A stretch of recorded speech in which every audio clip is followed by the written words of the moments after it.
Hello everyone, magluluto tayo ngayon ng mga gulay. So ayan, paghahalo-haloin lang natin itong ampalaya. Ayan, meron din tayong talong at okra. So ayan, paghahalo-haloin lang natin yan, mga gulay na yan. At syempre, sasogan natin yan ng konting karne ng baboy. So ayan, para naman mas masarap yung ating gulay.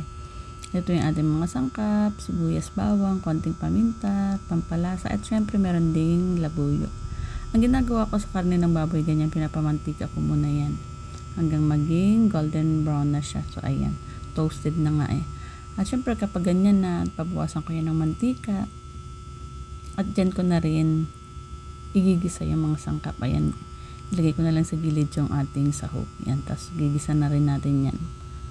So dyan na rin natin lulutuin yung ating mga gulay. At syempre una ko nilalagay yung talong at okra. Diyan, gigisa muna natin para talaga namang malasa yung ating mga gulay. So yan.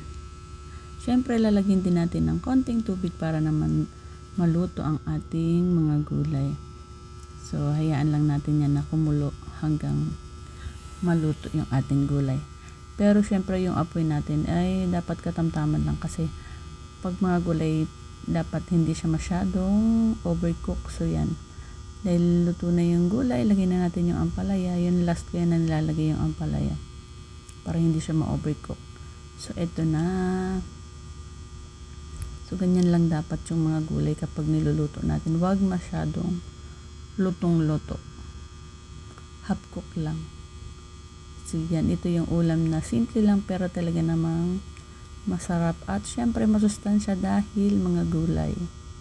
So yan, ganito lang ginagawa ko sa mga gulay. Kinigisa ko lang yan ganyan, paghahalo-haluin ko lang yan. Masarap na ulam na. So ito yung ating ulam for today. Ayan, ang simpleng ulam pero talaga namang masarap at masustansya. So yan. Thank you for watching.